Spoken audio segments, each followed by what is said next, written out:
It's great to see you. Thank you so much for stopping by the channel again, Cooking with Chaz. Today I'm going to make a classic comfort food. I think you're really going to love it. Macaroni and cheese. I've noticed that now even some of the fast food joints, one in particular that I really like, and I'm not going to name any names, they even offer it. So I thought, why not just bring it to my channel, show you how easy it is to make it at home. And you can make it how it's really supposed to be made. And use the cheese that you really love. Because, you know, some of us like cheddar, some of us like a little bit more grown-up stuff like Asiago. So let's jump straight in. I'm going to show you the contents. The ingredients, I should say. So we're going to start with, we got chicken broth, some milk, cheese blend. I'm going to go back to that and be a little bit more specific. I have some cream cheese also, cream butter, flour, noodles of your choice. I'm using shells this time. You can use elbows. Salt and pepper, some non-stick spray, nutmeg. I know that sounds crazy, but I'm going to show you how it works. And some vegetable oil. Definitely have to have a whisk. Preferably if you're using a stainless steel pot, which I would suggest, you need a stainless steel whisk. Because I actually have, it's not in my tin now, but I have a plastic one and it just doesn't work the same. So make sure you have a stainless steel. All right, I am using 2 large pots, one for my pasta and one is for making the cheese sauce. So we're gonna go ahead and get started. I've already started my water so that we're not waiting on that. And as I've told you in other videos, or maybe this is your first one, this is when you want to salt your pasta, because you get a short window. And salt it liberally, and you want that water at a rapid boil. I also like to add black pepper.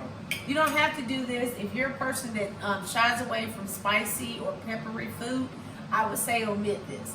But if you can stand a little bit of, not even heat, but a little bit more taste, definitely add pepper. Not much. And just a reminder, if you're wondering why I'm not telling you exact quantities, I'm working on a virtual cookbook, and that is where you'll get the exact quantities. But if you follow me closely enough right now, I think you can figure it out. All right, so as that's coming back up to a boil, we are going to get started on our cheese sauce. Now, if you've never made macaroni from scratch, the cheese sauce is called a bechamel. It starts with a bechamel sauce, which is the same thing as making a gravy. Your brown gravy that you put on like smothered pork chops or something like this. The only difference is we're going to add milk to that, and that's what turns it white. So, as our pot is coming up, we're going to go ahead and use that vegetable oil. Now, I guess you could use a different type of oil, but I'm going to suggest using plain old vegetable oil because that's what I found works for me. So you see I had a little bit of spillage. So I'm going to go a little bit shy on the next one. All right. I'm going to get my pasta in here. Put it in. And make sure you stir your pasta as soon as you drop it in. I'm only going to cook it for about 7 because we're going to bake it off, and you want to make sure that it's still al dente, because the worst thing is the macaroni and cheese that's mushy. So our pot is heating up, and I want to show you this. It's kind of hard to see because I have such a deep dish, but you don't want it to start smoking. Because if it starts smoking, when you add that flour, it's going to burn.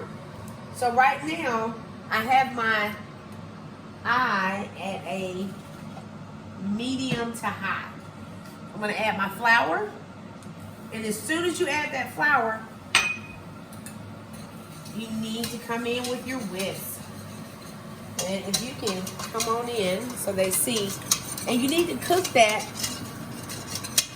for approximately 1 minute. You want to be, just moving that stuff around. Don't let it sit there. Remember, we're looking for a white sauce. Now, it's been about a minute. And that's what it looks. See, it has a little bit of a tint, but it's not burnt. So as soon as I drop this chicken broth in there, which is what is the next ingredient, be ready to whisk immediately. Okay? See what's happening? Do not slack on this. If you do, you're going to ruin your sauce. Like I said, you need to be at a medium high right now. It's going to thicken up some. Ooh, that looks great. You see how that's thick?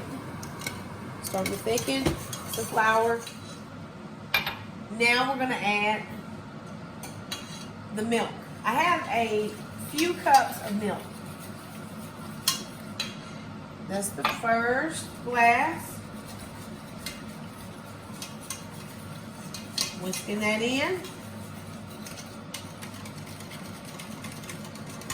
And if you think it looks thin, as it cooks, it will thicken up just a bit. I'm going to add the next milk. There are a couple of ways to cook macaroni and cheese. It's all about preference. I don't know if you've ever had like the Thanksgiving. That's the best way I can describe it. Thanksgiving Day macaroni and cheese. A lot of times that's more like a casserole that sets up. And you know, it has the big globs of cheese all throughout it. And you dig it out and it's like a piece. Almost like lasagna. That's what puts me in the mind. You have that, and then you have like the box macaroni and cheese that you buy that's a little bit looser. That's what I prefer, and that's what I'm aiming for. I'm going to show you how to make it loose. So that's why my sauce is going to be a lot looser. So now we're just going to let that simmer and thicken up a bit.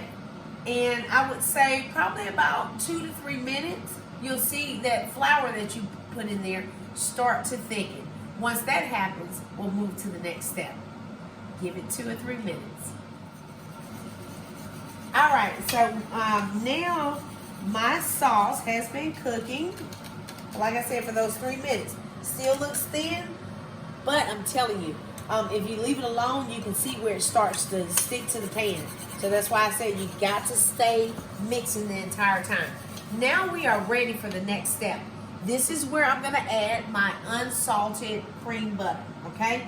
And I would suggest adding it to the pot all at one time, but in different spots to make sure, ooh, you saw that pop up? Make sure that it melts. Don't just dump it all in one spot, okay? And just whisk that on in. It's going to take no time at all. Like, I don't know, 20 seconds. All right. And now, oh, turn your eye down.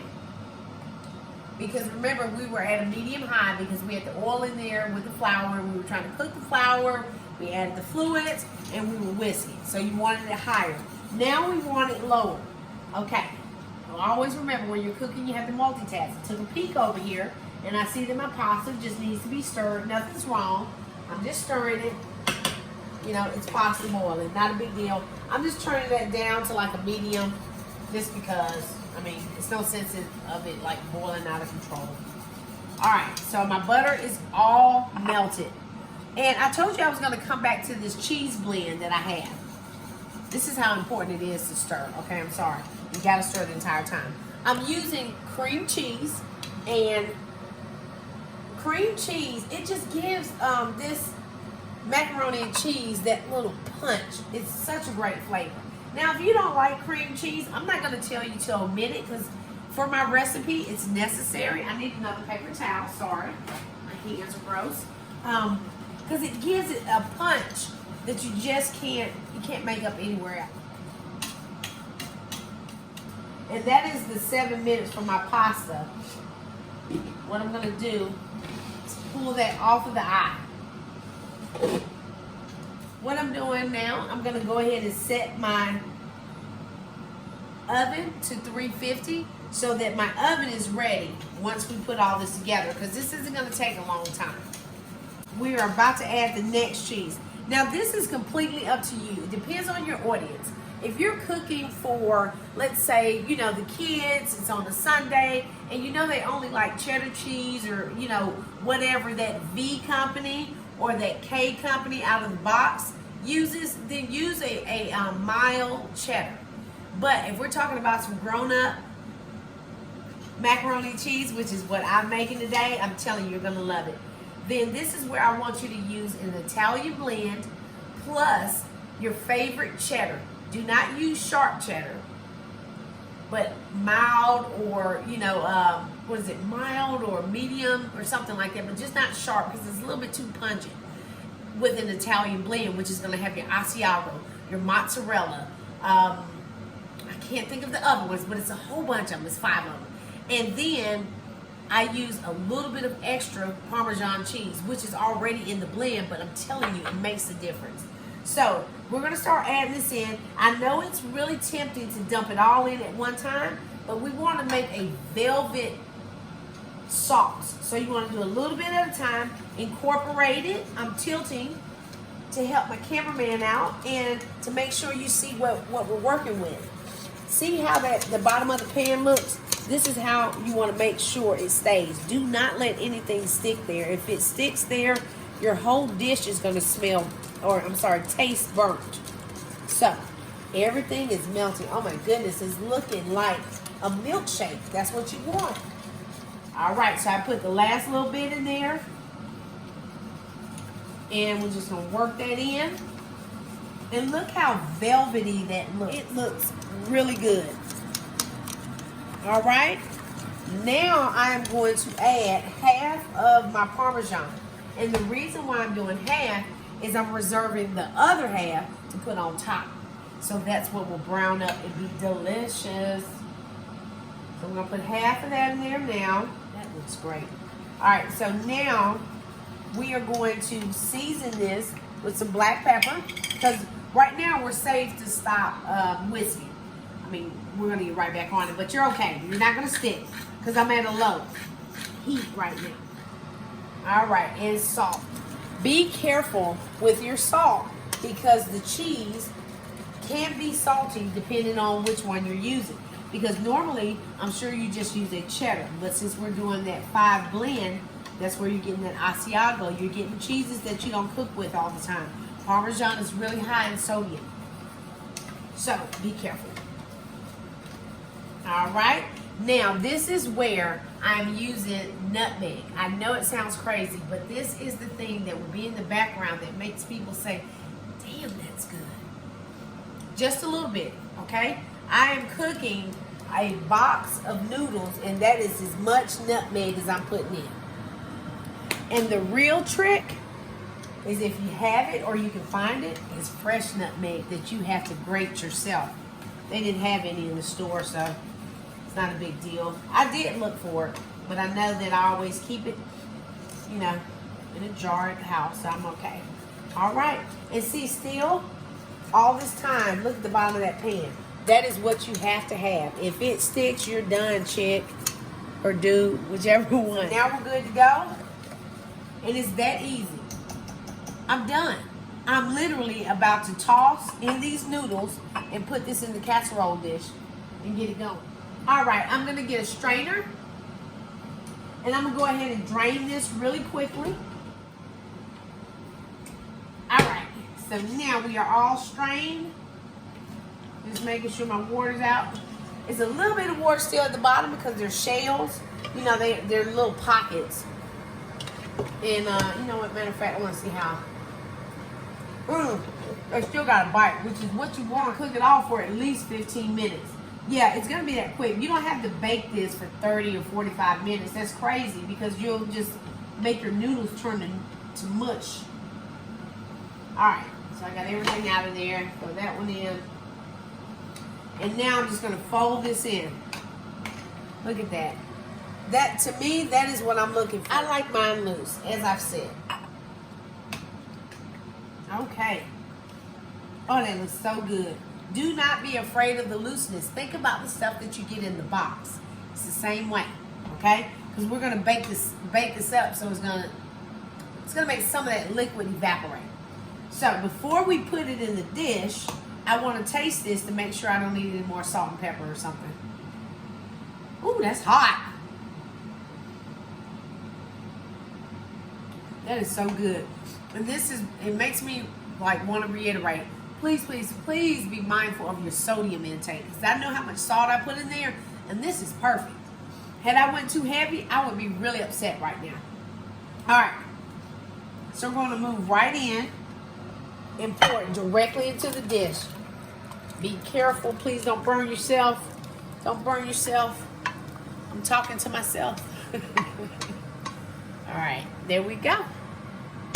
But you see how that pan still is not stuck? That's what you need. I'm telling you, it makes all the difference. I told you I was going to top with the Parmesan, which I am.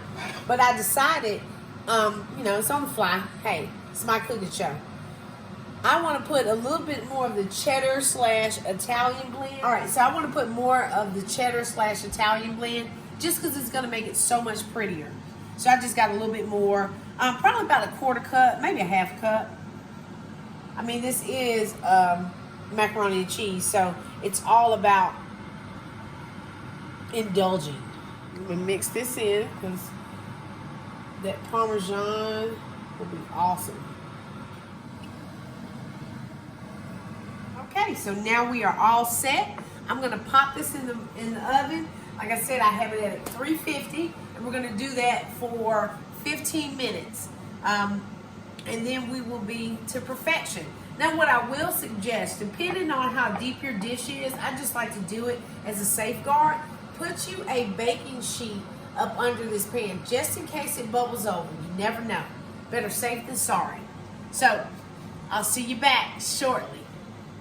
All right, so our mac and cheese is ready. Now, what I have to tell you guys is we cooked it for 15 minutes.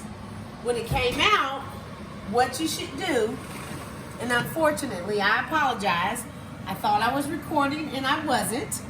After 15 minutes, you take it out, and that is where you use the non-stick spray that I mentioned in the beginning of the video. I really do apologize, but things happen, okay? And you can't redo it once you pop it in the oven and cook it. So 15 minutes. After that point, you pull it out, and this is the trick, is that you spray the top of it with a little bit of non-stick spray, pop it back in on broil, 500 degrees for 2 minutes. I say 2 minutes so that way you can see where it is. What I had to do is I had to put it on another minute because it wasn't as brown as I wanted it. I got it to this point, so 3 minutes total on broil, and then I turned the oven off and let it sit in there for another 5 minutes. And that's where we are. This is our finished product, and I think it looks unbelievably delicious. As you can see, from the side, that's why I used a glass dish, so you can see it's still loose. It's just like what you get when you make it out of the box. So before I take this out, and plate it, you need to now let it sit for 10 minutes. Because if we pull it out now, it's going to be all mushy and just fall all over the place because it's piping hot. Wait 10 minutes, and then we're going to serve it, and you're going to see what I'm talking about. It's going to be delicious. Okay, so now we have let it cool to a point that I'm happy with.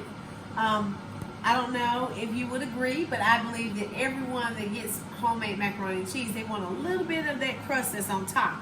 So what I suggest when you're ready to serve it is to just cut just a little bit of it off. Now, like I said, this is not a casserole. I don't want it to be a casserole. So it's not that you're cutting like a lasagna piece, but just want to make sure that everybody gets a little bit of that. So I'm going to just cut the top of it so they get it. Ooh wee, I can't wait. Oh my gosh. Oh, yum. Okay, put that in the dish.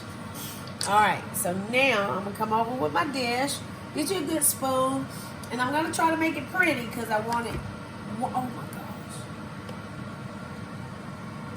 gosh. I hope y'all saw that. I mean, look at that. Oh my goodness. That is so good to me. All right.